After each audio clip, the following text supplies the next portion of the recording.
This is the Cubs-related podcast presented by CubsInsider.com. My name is Corey. I am joined, as always, by Brendan.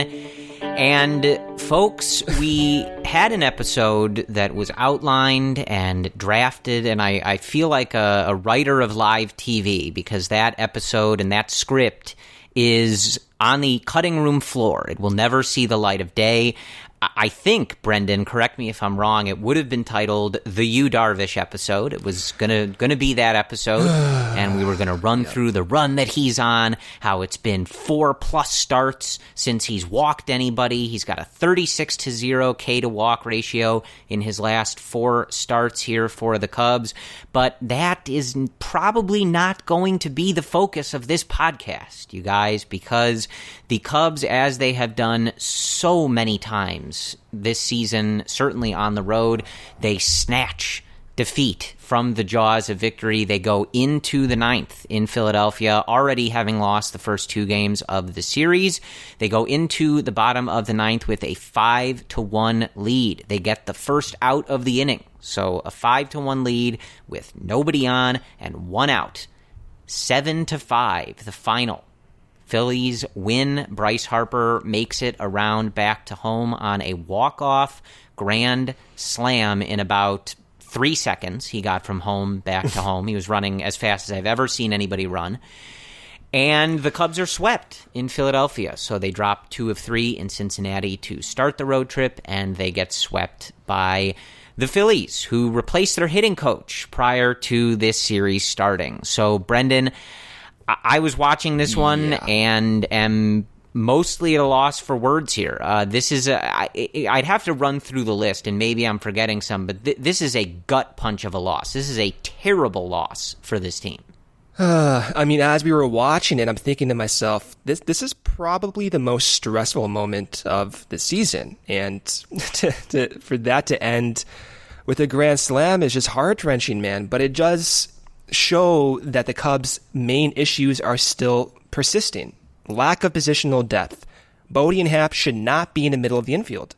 An unreliable bullpen, supplemented by 1-year deals and trades. Holland blowing the game. And Joe Maddon, I hate to say it, those suboptimal decisions, it's amplifying all these holes in this roster. Pulling Darvish, you can debate that, but wasting Tony Kemp in that situation and leaving Happ at second base, those 3 things magnifies all these issues, and it surfaces in losses like these. Again, Corey, this is the same conversation we've had for 4 months, man. 4 months. And I don't know if this can be fixed this season. When they're going right, I think we all know that if this team got hot at the right time, you had the offense going, Darvish pitching like he has over this last run, Hendricks pitching like he can, playoff John Lester, if you can get Cole Hamels right, like I think we all know that this team has the raw potential to pull something off.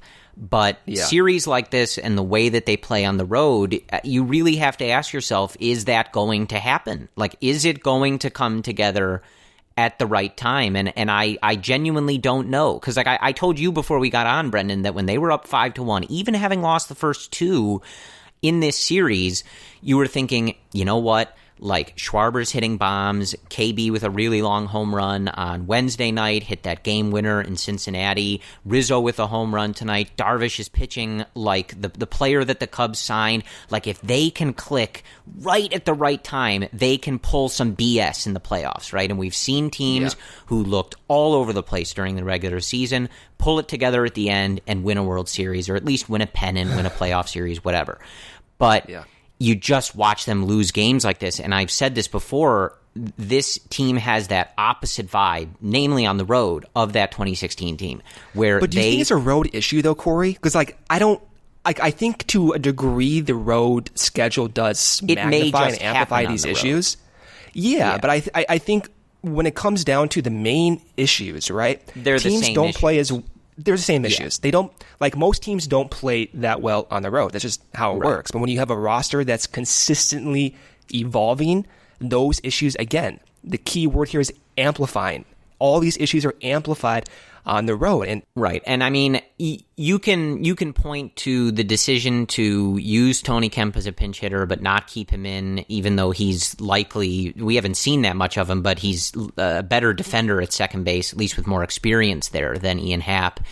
And this goes back to something that we talked about throughout the offseason, where you committed to Addison Russell and you made that decision. But then when you have made the decision to commit to someone like Russell, who has not been an average or really even close in a lot of these seasons hitter, and now he's in Iowa, so you waste your $4 million on Russell, who's not contributing. Right, and you didn't add any more depth to that. So I think this was something that we and others, on Cubs Twitter and other outlets were pointing out throughout the offseason that, okay, like you brought Russell back, but that's it. Like you don't really have any other guys that are ready to play major league level shortstop if Baez is hurt for an extended period, or like on a night like Thursday where he's just ill. I think he has like a flu bug or a stomach bug that's going around the locker room. You're just ill prepared for this, and you send Russell down for the right reasons. He was missing signs, he wasn't hitting, he was a mess in the field at times, just making poor decisions left and right, which is fine to ask him to try and develop and to get better and regain his focus or whatever nonsense they were spewing at the time. But you don't have anybody else ready to fill that role. So that's a roster thing, man. Like that's a and it's front the same office thing with you Ian did Happ not too. Prepare for these types of situations. The shortstop position when Russell is not on this team is literally Javi or bust. And David Bodie made some nice plays tonight, like for a guy that does not play shortstop. But the misplay in the ninth, you've got Ian Happ, 2 balls at the very least you have to keep on the infield in the ninth inning. It just out of his reach, and at the very least, you need somebody at second base that keeps those balls on the infield.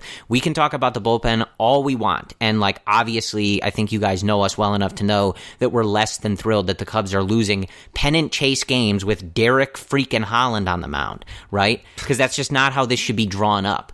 But we can talk about the bullpen all you want, but there was at least 3 balls in that inning that are not hit particularly well and that are in the direction of your middle infield, and you only needed 2 of them to get converted into 1 out, right, to get out of that inning. So there's a lot going on in this one. You can debate Maddon's decisions to take out the relievers at different times, certainly to take out Darvish at only 92 pitches. I don't know what rush we're in to get into that bullpen. You could look at that. You can look at the front office for how they built this roster. And then ultimately, as it always is, you got to look at these players for not getting the job done. Strop coming in, just a total mess. You got to stop using the guy right now. We've said this before. Pedro Strop is a friend of this podcast. I would take a bullet for Pedro Strop, but he's not right. He's barely throwing fastballs at this point. He's sitting 89, 90 with different pitches. He's not throwing his 94 and 95 mile-an-hour fastball like we've seen in years, and he's all over the place. Hits a batter today in a 1-2 count. You can't rely on him to be that guy, and I know you've got injuries, but it just feels like a lot of the decisions being made and just the way that this roster is built, you're right, Brendan, it's really biting them right now. And then all of these issues that we have talked about kind of relentlessly are being magnified to a greater degree in games like this. Yeah. It's not one person or one aspect at fault here. And that's one thing that I think should be emphasized, because on Twitter, right, a lot of thoughts are, hey, fire Joe Maddon. Joe Maddon is the one who cost this game. Fire Joe Maddon.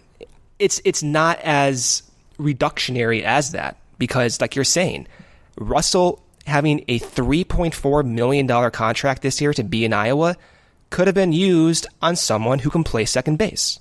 Having Ian Happ sent down 3 days before opening day could have been used to fill a roster spot with someone adequate. Instead, we had Mark Zagunis on the roster. These are issues that should have been addressed, and to not have sufficient backup plans for this is inexcusable. So that is on the front office. And Joe Maddon, he messed up. He probably should not have pulled Darvish, despite Darvish saying, hey, I'm coming out of my mechanics. You know what? I'll have you come out of your mechanics. Yeah. You're better than everyone else in that bullpen right now, Darvish. Because like also in that spot, Brendan, just to jump in, John Lester's coming back out for that 8th inning. 92 pitches through 7 with 10 strikeouts and no walks. John Lester's coming back out. And I don't believe this, no matter what they say, because you's not the type of person that's going to throw this coaching staff or anybody else under the bus. It didn't sound like with what they were saying that you was demanding he come out. He said his mechanics came out after the 4th inning. He was lights out through 7 innings. Who cares if your mechanics came out? He's not saying that he was gassed like last time. He said, it's fine. I came out. I could have been done. But that's not demanding. Right. The last time he said he was sick. I'm ill. I need to come out of the game. That is not what we heard tonight. And your top guys in this bullpen are all hurt. You've got to let your starter, who has not walked somebody in 102 batters. 102 batters since Yu Darvish last walked someone. What is the rush to get to this bullpen? I just don't get it, man. And it's like you said, it's a confluence of issues that are magnified in these games. And as we've been saying this entire year, it's extraordinarily weird to try and reconcile because this team is literally tied for first place. Right. So we have to figure out a way to push forward, right the ship as much as we can, and like I said at the beginning, just try and find a way to get this team to click at the right time, which is, right now, really, but to win the division, and then towards that middle to end of September and try and get on a hot run if you can win the division and get into the playoffs. But I mean, do you think they can do that, honestly, Corey? I really do. But, you do. But I know you like do. This, I do too. Yeah. It's just these issues do give me pause because we're talking about the same issues. I keep saying this. We're talking about the same issues we were talking about 4 months ago. Right. And so I'm imagining a playoff scenario right now. And if Strop is not at his best self, that's an issue. And he's not right now. And if Cizek is still dealing with that injury, that's an issue as well. So the bullpen may not be this perfect picture that even you and I have been describing the past few weeks. I mean, the last episode I was saying I was confident with the bullpen, but Strop coming out in this series looked terrible, man. Right. He looked really bad. And when you have guys like Rowan Wick and Kyle Ryan, both of whom are still adapting to professional baseball on a consistent basis, both of whom need good defenses, if you're going to have Ian Happ and David Bodie in the middle of the infield, that's not going to help you, right? So there's still reason to be optimistic. But I got to say, this one series, it does give me pause because it does amplify and magnify some of the issues that you think are eventually going to be solved. But we're in the middle of August, man. We've been talking about this for 4 months. 4 months, Corey. I don't think they're gonna go anywhere. But I think that as we've discussed, this team just has the raw talent from top to bottom to pull it off. It's just losses like this are so disconcerting, and they really just take the air out of the sails and whatever other cliches you want. I mean, dude, 5-1 with an out in the 9th inning, trying to avoid a sweep, trying to get a win for your starter that was absolutely lights out is just not a game you can be losing in a pennant race. It just isn't, and this is kind of why I think throughout the year we are so hard on them after some of those bad losses and other games that get away from them, because you really start to run out of real estate for losses like this. That just has to be a win, Brendan. 5-1 in the 9th inning, you have to convert that into a win, and to find a way to lose that game is just a killer. But they're still in first place. If they weren't in first place, they would be in the wild card game. So right now, this is a playoff team. And so we know that the way that the MLB works, lately it's been kind of the juggernaut teams figuring out a way to get through it and win the championship, dating back to really the Cubs in 2016 with them and the Astros and Red Sox following, beating the Dodgers, of course, 2 straight times. It's not that easy, but this is not. We can't be looking at this like a lost season. Like some of the reaction to losses like this, and even this sweep, are that this season is over and just throw it all in the garbage. And this team has legitimate flaws. This organization might have legitimate flaws that we've discussed before, but the division is still right there. You have to figure out a way to put those blinders on and just be like, look, we have a month and a half left. We need to figure this out right now. Put your heads together and figure it out. it's an odd situation to be in because, yeah, this is a playoff team right now. And a lot of the guys are coming into their own. Schwarber has been great, Corey. He's been really good. He had another home run in that last game of the series. Ian Happ offensively has been pretty good, and even in the outfield defensively has made some nice plays. A lot of these guys are coming into their own. Rizzo had another home run. But the same flaws in this team that cost him the 2017 NLCS, that cost him the back end of the division last year, they're still here. So it's hard to generate that confidence, but banking on health in that bullpen and banking on just the randomness of baseball that you see in the playoffs is kind of where you have to put your attention right now. I'm at a loss, man. I'm really at a loss. No, I mean, I don't think that we're going to come up with an answer. But there's also the issue we didn't even touch on. Hamels was not good again, and this is coming back from that injury, right. And we saw this happen when he came back from the oblique injury with the Texas Rangers, that it was a bit of a struggle for him. And he promised he wasn't going to come back too early, but especially when you look at the results and the velocities of his pitches, you have to wonder if he's not completely healthy yet. And you certainly give him time, but if Hamels is not going to be good, and certainly the jury is still out on that, I'm not making a conclusion on that, but this is a couple starts in a row where he's giving up a lot of hard contact, the velocity isn't where it should be, location doesn't look like where it should be. If he's not going to be good, that's a problem. Like, that's just a legitimate problem for this team. I think that we can... Kyle has bad outings every now and again, but he should be really good the rest of the way. John has been fine. You get him into the playoffs, he's one of the best in the game. But Cole Hamels has been a rock for this rotation since he came over in that trade from the Texas Rangers. And if he's not right, that's a huge blow. Even with Darvish kind of ascending to this other level, you were, I think, kind of banking on Hamels to not pitch like this. And this level. Is, a couple outings in a row. It's a little concerning. But even if Hamels is not his best self, Corey, having Kyle Hendricks, who should be fine, Yu Darvish, Quintana has been pitching better lately, Lester's going to be Lester. I don't think the rotation is going to be overly problematic. It's still an issue, I think, with Hamels' injury, but overall I still think the back of the bullpen, the health, the positional depth, Maddon's suboptimal decisions, those are going to come down to be the crux of the issue here. Yeah, because, look, and we're not going to talk about it because it didn't happen, but the original lineup today included Albert Almora at the leadoff spot. So, like, Brendan, that didn't end up happening. So I guess we already ranted about this. There's nothing more that I have to say about hitting one of the worst hitters on the team and someone who has been one of the worst hitters in 2019 against left-handed pitchers, who Drew Smyly was the starter on Thursday night.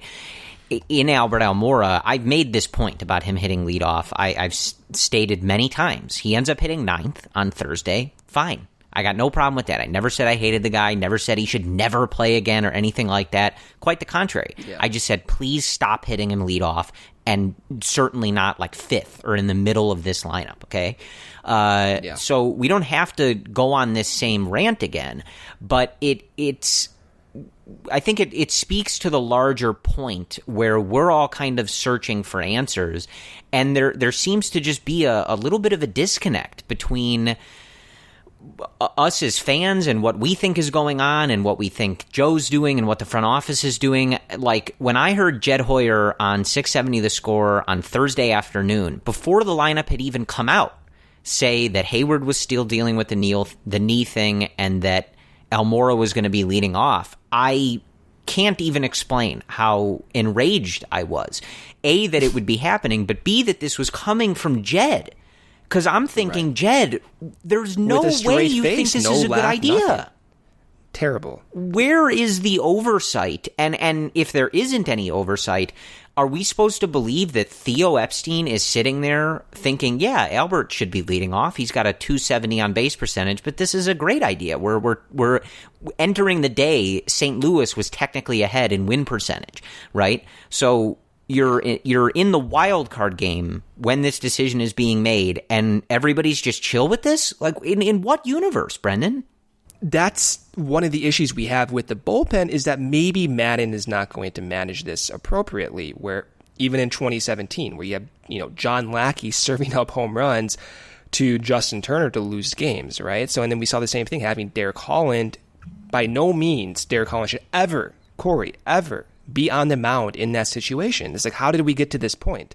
So it's not as if I'm overly concerned with, the talent that this bullpen has. They do have talent. It's just more or less giving these guys roles where they can succeed, not having Rowan Wick, Corey, go multiple innings, elongating him, getting him into a clean inning to start the inning, right? So those are the issues at hand that boiled up in that last game. And I think going forward, this team does have the talent. It's just a matter of, can the Cubs use them appropriately? Can they extend Yu Darvish to go into the 8th inning and then use Kyle Ryan and Rowan Wick in a more logical manner?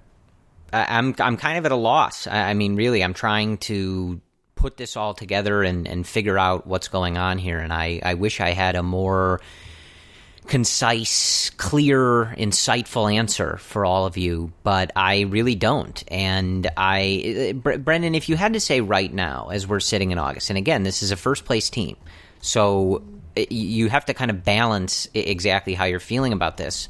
But do you think that if you had to pick one of the 3 areas, is your attention directed at the players for not making necessary developments to be a more consistent group? You look around the league at some of these teams who are just kind of pounding out these 95-plus win seasons, which the Cubs have done a lot of, but we have seen the inconsistencies.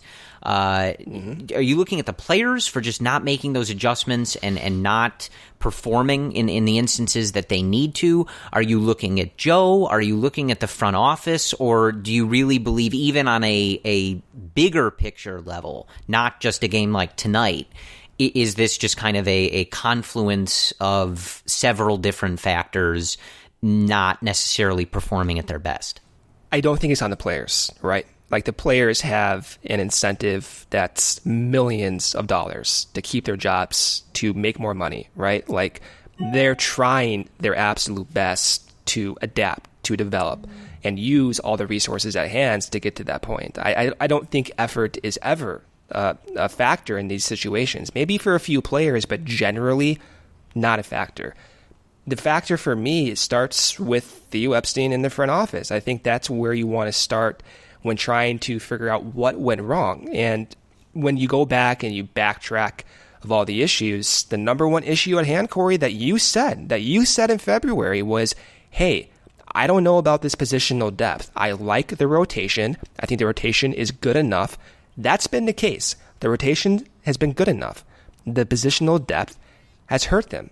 They lost another game because of it. So I think Theo and the front office, the developmental staff, it's not as if their lack of effort is contributing to this as well. It's just not being efficient, not being good at what you've been good at in years past. And I do think deep down, like in 2015, when all the Statcast data was released, Corey, right?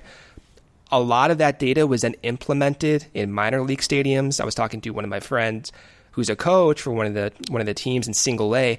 He's showing me, Corey, TrackMan data for Braylon Marquez, for every single minor league player in baseball.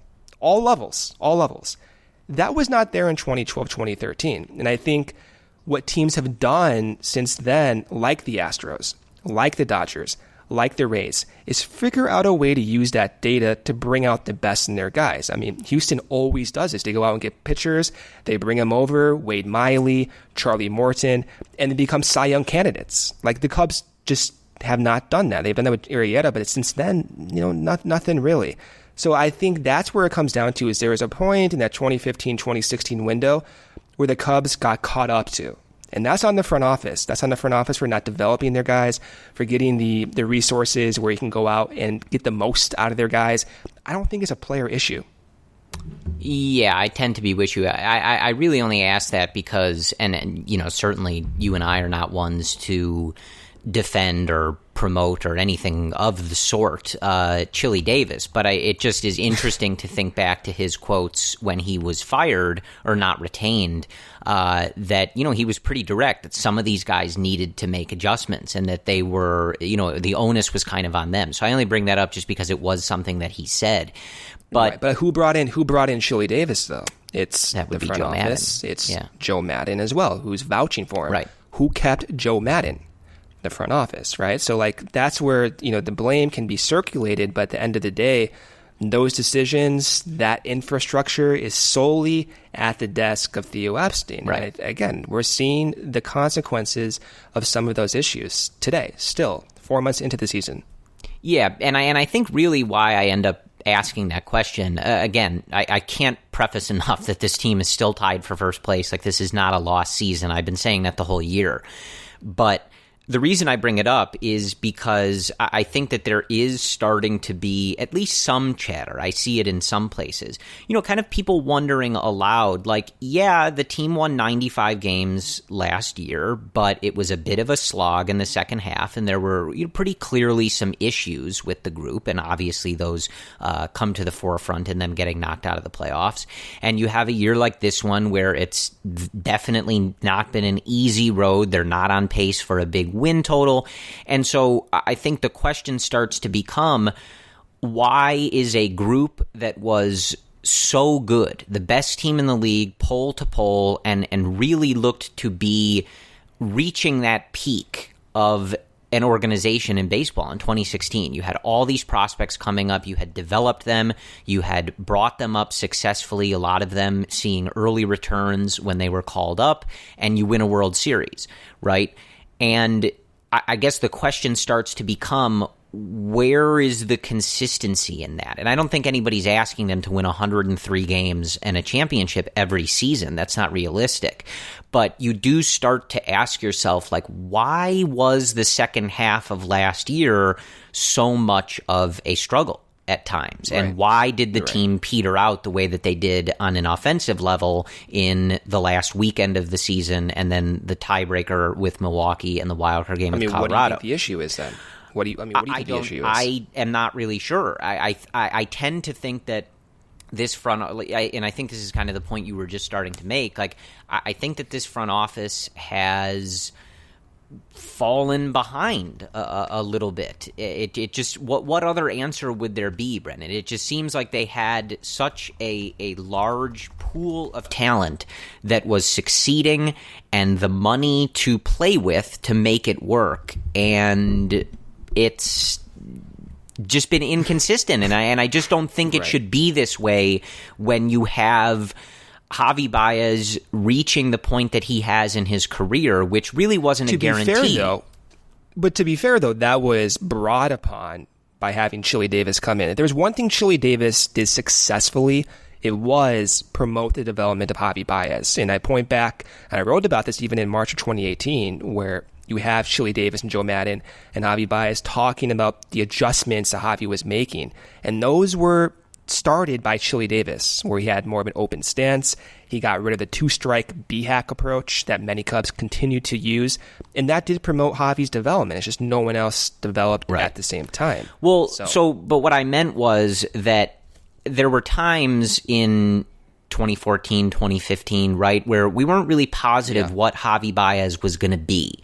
And over the last 2 years, at the very least, right, he has been really good, about as good as many of us would have ever dreamed he would be. You've got Chris Bryant routinely, when he's not injured like he was in 2018, putting up top of the league numbers from an offensive perspective. Anthony Rizzo's been one of the most consistent players in baseball, putting up really good numbers from first base. Like, you've got Wilson Contreras coming out of nowhere to be a starting catcher before he got hurt. In this season, at times, was the best offensive catcher in the league.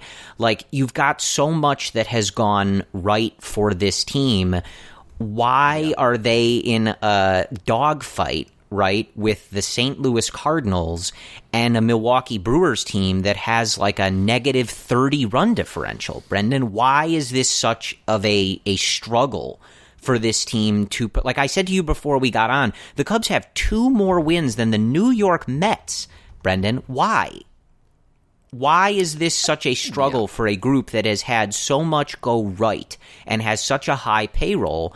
Why is it this difficult for them 2 years in a row now to compete in this division?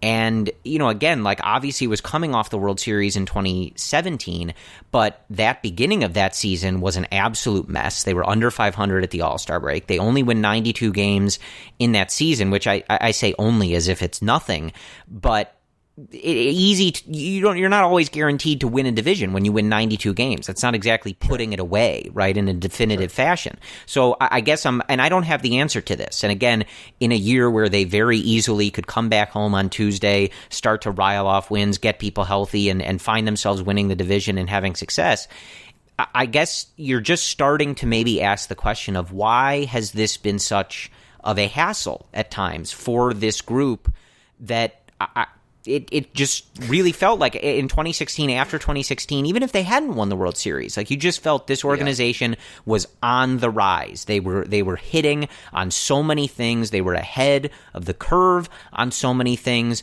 and it just feels like a struggle at this point. Seriously, Brendan, like the Brewers are not good. Like we should not be in a dogfight with a team like the Brewers that doesn't even have a positive run differential on the year or a starting rotation. Right. And so again, I know that sometimes this stuff can feel overreactionary, and I'm not like burning anybody at the stake right now, but I think it's fair to ask these questions. Like, I just think that the trajectory this organization was on and what we all believed would be the case for the plan and for all of this when it started to really get rolling here, like they are in real danger, folks, real danger of either not winning the division and having to play in a wildcard game again, or just straight up not making the playoffs. Like that is a real possibility for this group. And I think it's fair to start asking the question of why is that happening? I think about this a lot more often than I should. All day, I'm sure. I come to one point in time, and I think when they won the World Series in 2016, which they did, by the way. Yeah, they did. Don't forget. They won the World Series, yes. Yeah, don't forget that. But again, it goes back to what I was talking about, where the whole infrastructure of data in baseball shifted. They got rid of PitchFX. They brought in TrackMan Statcast, okay? And that, again, that was to the minor leagues. The entire baseball from top down had this change. And the Cubs in 2016, a lot of their guys having success were in their rookie or sophomore years. Contreras, a rookie. Chris Bryant, a sophomore MVP. Even Rizzo, to a degree. What was he like? That was his third or fourth full year. A lot of these guys did not have as deep of a scouting report against them. And so after 2016, they went to 2017, the book flipped. The scouts then had a scouting report on these guys. The Cubs could not get these young guys, the Addison Russells. Even at times, Contreras, who that season was on a run, came back, didn't have it. They didn't get a lot of these guys to that next step, right? And it took them a little bit longer to even have Contreras rebound, in this year in 2019 after 2018. And I think to a degree, it's not using that data as well as the other teams, as the Astros, as the Dodgers, like I was saying. It's also the juiced ball effect. The environment that Theo started this whole entire rebuild, drastically different, right? Like even in the last 3 years, FIP and ERA have grown over half a point. That's insane. So back then in 2012, pitching was not as scarce as it is now. Hitting was so scarce. So what did Theo do? I'm going to draft hitters. Then I'm going to go crazy with low risk, what he thought to be low risk pitching prospects, none of whom have worked out. 160 pitchers, Corey. None have been significant contributors after being drafted by the Cubs. That's an issue. So it snowballed into this effect where now you have the Cubs not being able to promote their successful rookies, their sophomores, to the next level. And they're polling at 3 different hitting coaches to figure it out.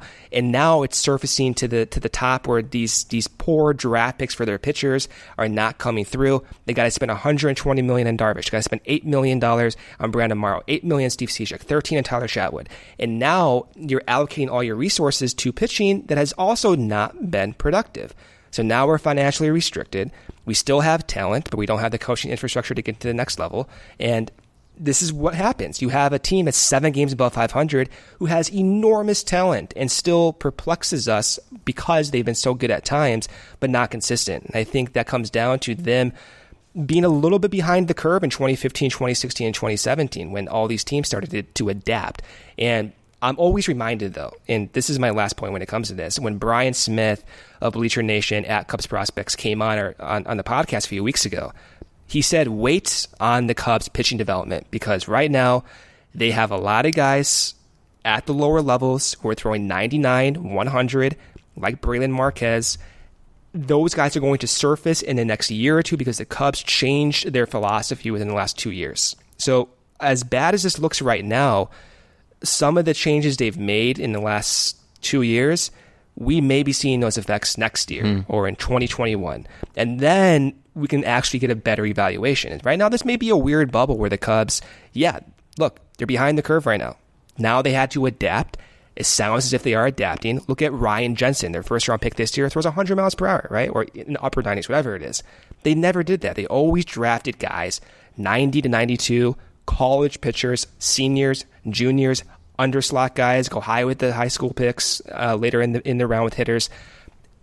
Now they're shifting their philosophy, and I think we will see the fruits of that within the next year or two, because the Braylon Marquezes will be circulating through the system. So it's weird. It's a long answer, and I think about this all the time, but I think that's what it comes down to, is that point in time where the Cubs got past 2016, 2017, and now they're reshifting their focus, and we may see the fruits of that in the next 2 years. Yeah, because I think that the question comes up also partially because of what has been kind of a running thread through this podcast, and that is that it would be one thing if the Cubs lose tonight on some really good pitches by Rowan Wick that just sneak through the middle of the infield or something like that, right?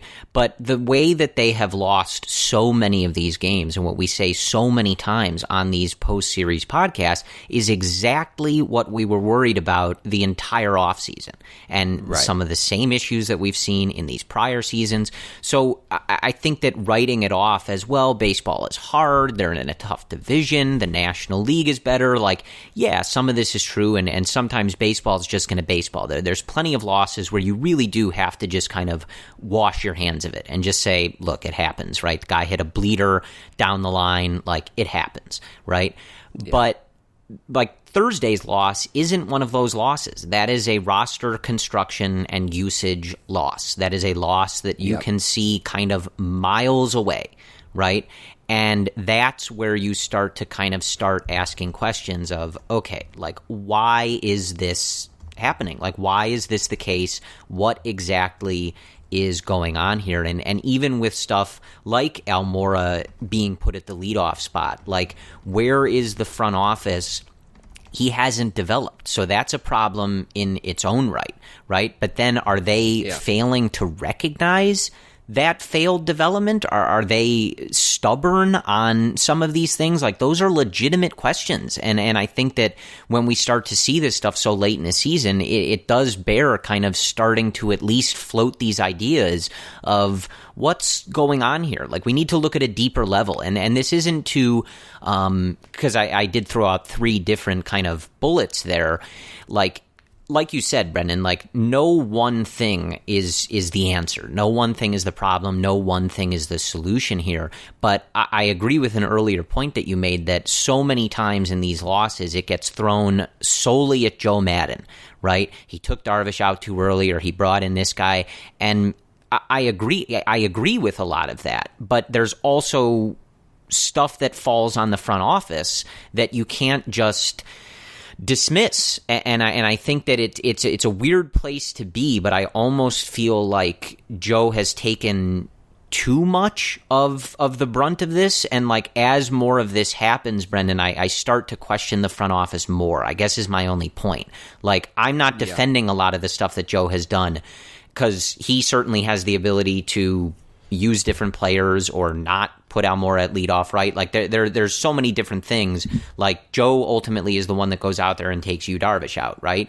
But Joe also didn't put Derek Holland on the roster, right? Joe isn't the one that didn't sign any shortstop depth, right? Those aren't his decisions. So some of these things, you have to ask where they're coming from and why are they happening this way. So I don't know. I don't really have an answer.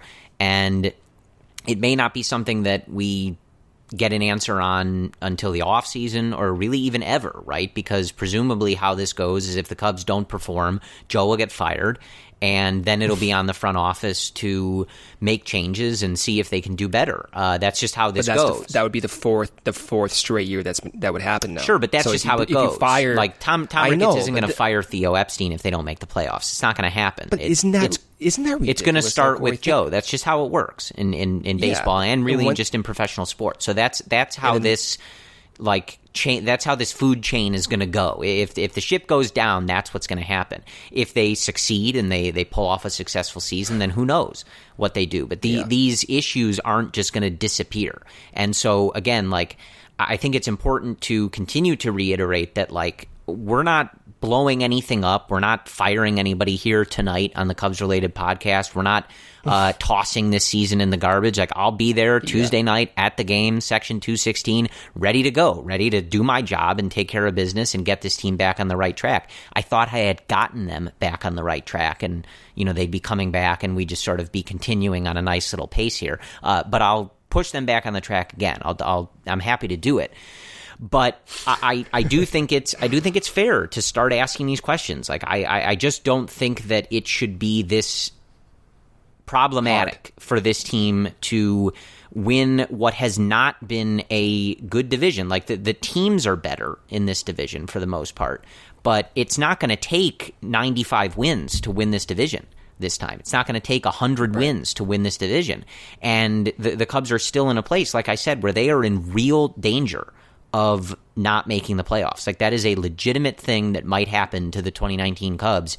And you can look at a series like this Philly series and say, yeah, Wilson Contreras is out. So many of their relievers are out. Javi's out.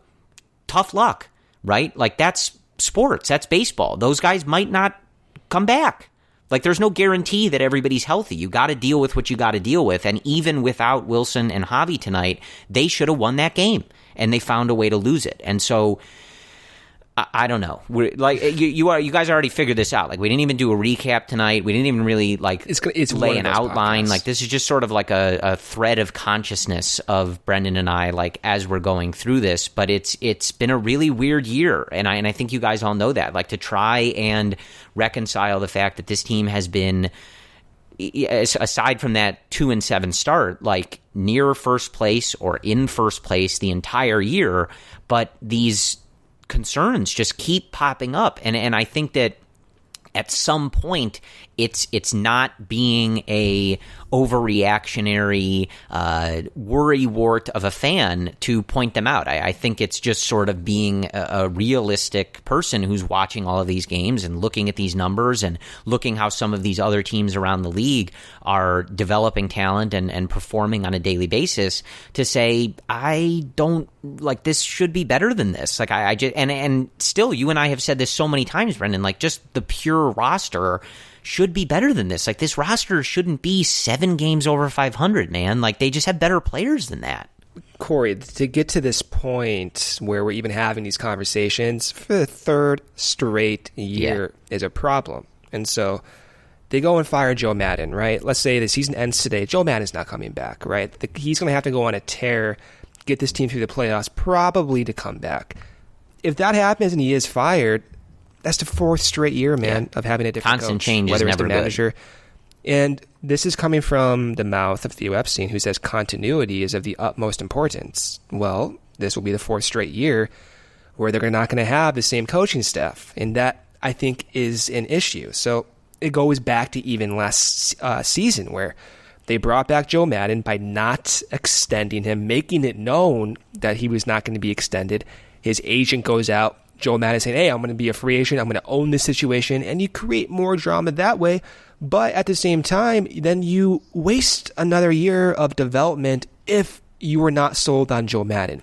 If you're not sold on Joe Maddon going into 2019, why did you keep him there? Why not just fire him going into 2019, bring in a completely new staff, and try to get that continuity? If there was ever the slightest chance that he would not be back in 2019, to have that be your 4th straight year of a coaching change is on Theo Epstein. Yeah, I don't agree with what Joe Maddon does. I love Joe Maddon. Even when he does not come back, I will like Joe Maddon. I disagree with a lot that he's done the past 2 years. I still like the guy, but it's not his responsibility per se for why the team is doing so poor. He is at fault, don't get me wrong, but it's his bosses that brought him back. They're at fault, Corey. That's got to be where the blame is at. Right, but yeah, and I mean, like, dude, I'm like looking at this, and I think this is where this frustration comes from, and why we're asking these questions. Like, you think about all that some of these teams have gone through, and when we've read these headlines looking around the league, like how bad some of these teams have been at times, and the struggles that they've gone through. Like, the Cubs have a worse record than the Washington Nationals right now. They would be a half game ahead of the Philadelphia Phillies, who have been a dumpster fire for part of this season, right? Like, they have 2 more wins than the New York Mets. They have 4 more wins, Brendan, than the San Francisco Giants. Like, that's why we're asking these questions. Like, the Cubs should not be in this conversation. They just shouldn't. And so it just sort of puts you at a loss for words, where you are competing with, like, the absolute middle of the National League, and I just don't think that's where this team belongs. I don't think that's the trajectory that they were on, and it ought to be better than that, man. But you, like I said, you this isn't a lost season. It's still right there. We've been saying this for months, and it's going to remain the case. It's the division and a playoff spot and a trip to the NLDS is right there for the taking, and you just have to stop throwing games away. It's just so many games at this point. Joe Maddon always talks about that trash can where you just ball it up and throw it in there. And I mean, we've swapped it out, dude. Like, it's not a trash can anymore. I mean, it's one of those dumpsters, like from an alley in Chicago. Like, that's what it is. No doubt. It's too big at this point. I mean, we had 2 of them in this series. Right? Like, you get blown out in one of these games and you just absolutely toss this game away on Thursday to end up getting swept. So, guys, I don't know. I really don't, because you like, Corey? I don't get it. It really is balancing. Like, I genuinely believe, right? Like, if you had this offense going at the right time, you had Rizzo hitting well, Castellanos coming in and playing the way that he has, Hayward, who has been obviously much better in the 2019 season. Schwarber doing well, Happ is back. Exactly. Chris Bryant putting up another huge season.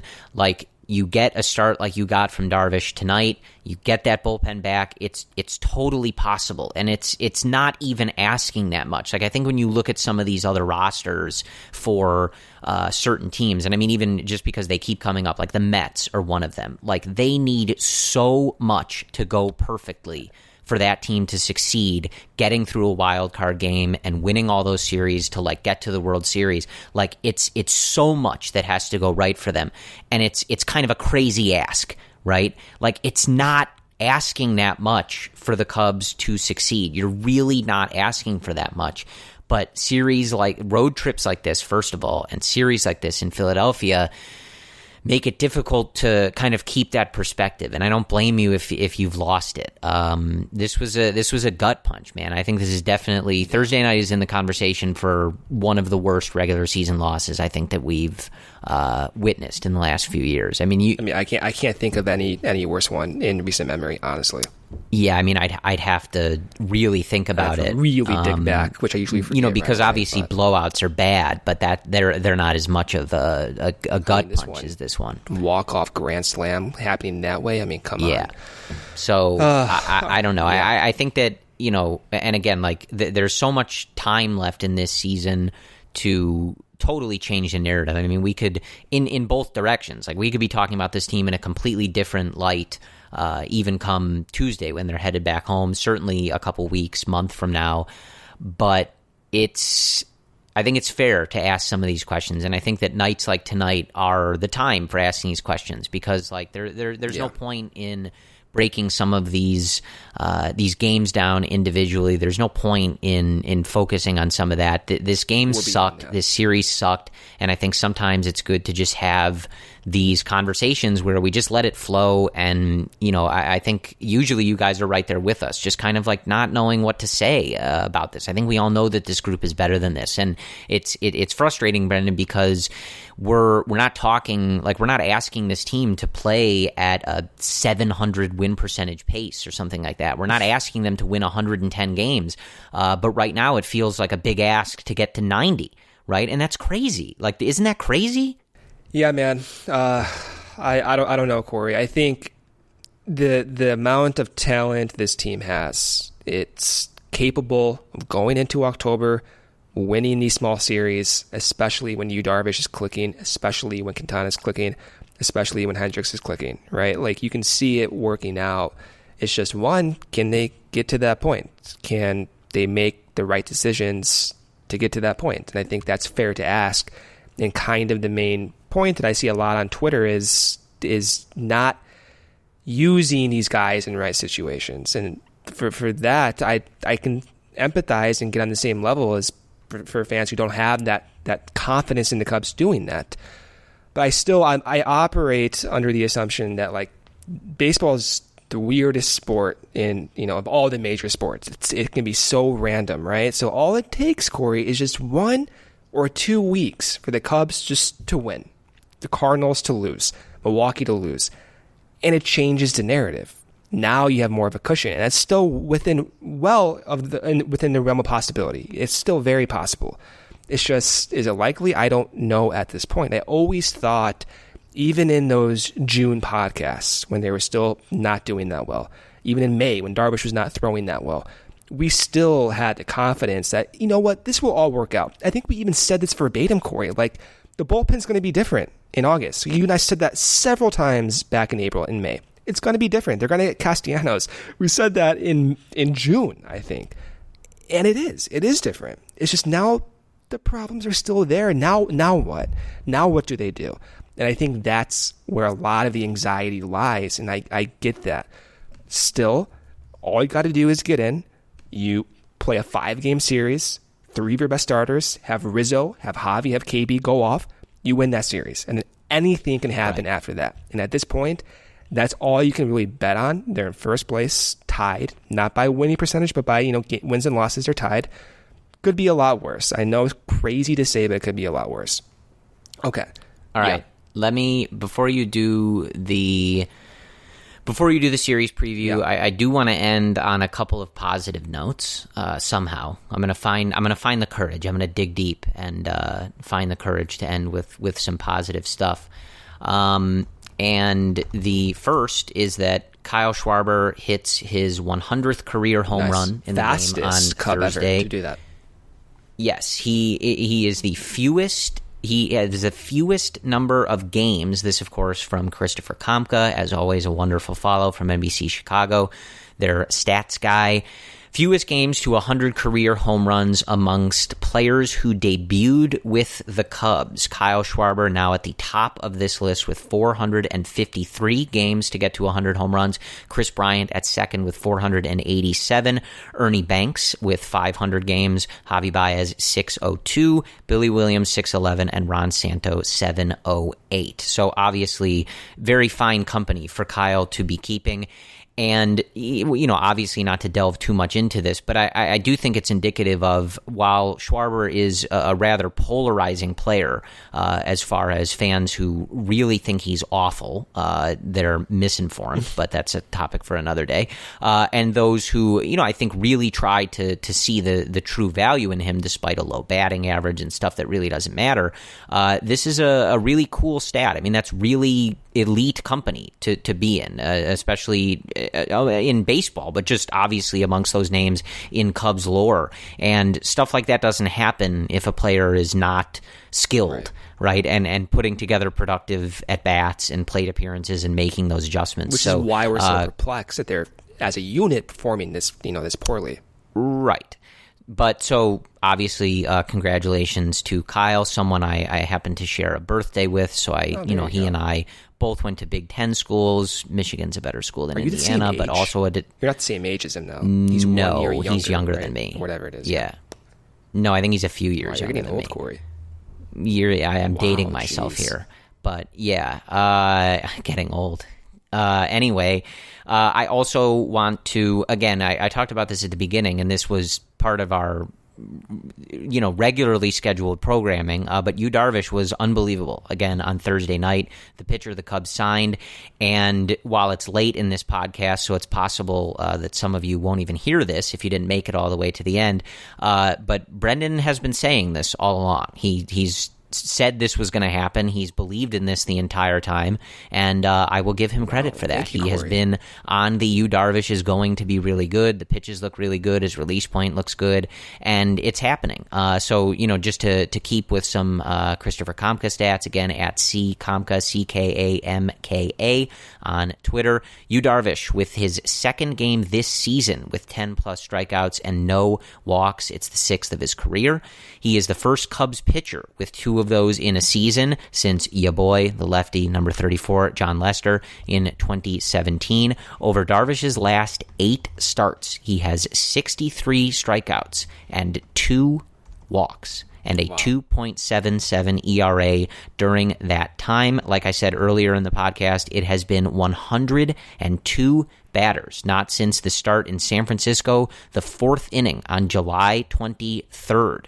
That is about 4.5 starts ago since Yu Darvish last walked someone. So for all the conversations that we had about his command and how insane it was in the 2018 season and his debut, he is on fire right now, and it is worth, again, it really should have been the star of this show, and it's a real shame that it's not, because Darvish pitching this well, and it really, you just said this about Schwarber, but like with just some of the individual performances they're getting from some of these guys, it's really confounding as to why the overall record and production has not been better. But kudos to you, Darvish, and Absolutely. If the Cubs can tighten things up in some of these other areas, Yu Darvish pitching like a number 1 top of the league starter, which he has been, is big news for this team. And if you're able to win this division and get into the playoffs, Yu Darvish is a weapon in the playoffs. I think, yeah, I don't really disagree with you right now. I mean, he's been unbelievable. And to be on a stretch like this with the stuff that he has, he was throwing 95, 96 in that 6th and 7th inning in Philadelphia on Thursday night, showcasing that breaking stuff, and to be on a run like this with no walks is rather exciting. So tighten up some of this other stuff, and hopefully we can enjoy you doing that a little more. Okay, so let's preview the series against the Pirates in Pittsburgh. So one more road series before they return back to Wrigley Field for their Giants series starting on Tuesday. But on Friday, start time 6:05 p.m. Central, Kyle Hendricks back on the mound for the Cubs with an 8-9 record, a 3.48 ERA. He'll be facing Corey Musgrove for the Pirates, 8-11 with a 4.71 ERA. And actually, check that, Joe Musgrove. I'm sorry, I don't know why I said Corey Musgrove. I say Corey too much, that's why. And Saturday, the Cubs have an earlier start time, a 12:35 p.m. Central start time. They'll have John Lester on the mound, who is 9-8 with a 4.43 ERA. He'll be facing Steven Brault for the Pirates, who is 3-1 with a 4.33 ERA. And then on Sunday night baseball, Corey, unfortunately, Jose Quintana on the mound for the Cubs, 10-7 with a 4.11 ERA. He'll be facing Mitch Keller for the Pirates. On the year, only 17 innings pitched, but he has a 1-1 record with a 7.94 ERA. Pittsburgh sucks. They are 50-70. They are done for the year, playing like absolute trash. They have been losing to the Cardinals.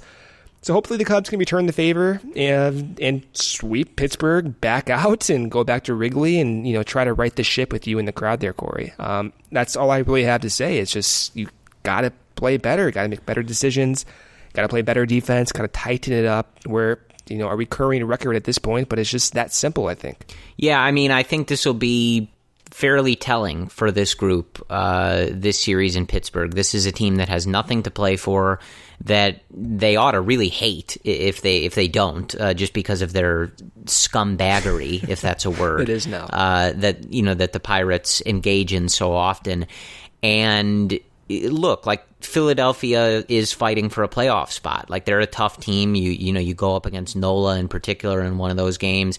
Like, they're a tough team. So getting swept by them is certainly not good or acceptable, but at least you're losing games to a team that's in the hunt and you're on the road. But losing games to the Pirates, you just can't be doing at this point. The Brewers and the Cardinals have cleaned up against them. Certainly not a tough task for them to beat the Pirates, and you need to respond to the way that this road trip has started, and certainly the way you just lost that game on Thursday night. You got to come out and respond, and you got to be better than a team that stinks. And anything less than that is going to be a real problem. And I think would create a very interesting vibe if they get back to Wrigley Field and don't win this series here against the Pirates. You really don't have a choice. And Can you imagine that podcast Sunday night? Oh, well, no, I don't want to think about that, but it's true. And look, like, the season isn't going to be won or lost this weekend, just from a statistical, like, literal standpoint. But you have to respond to this series. This is one of those, like, you got knocked down. You need to show everybody that you're going to get back up and keep fighting here. Pittsburgh stinks. And like I said, the two teams you're fighting in this division race have had no problem wiping the floor with them routinely in the Cardinals and Brewers. So you haven't won a road series in months now. I don't even know how many it's been at this point. It's so many. It's just so gross. This is where push comes to shove. Like, you need to show up in this series. You need to course correct a little bit and get back on that winning path, because at some point, Brendan, one of St. Louis or Milwaukee is not just going to sit there and wait for you to figure it out, and you're running out of time to do that. So you have to respond to this Philadelphia series. You need some of these guys who had some bad starts, Hendricks, Hamels, you need them to come back and give you better efforts, and you just need to tighten the whole thing up. You have to be better in this series. But Brendan, one thing I'm not looking forward to, they're going to be wearing uniforms that say Cubbies on Sunday night. Little League game.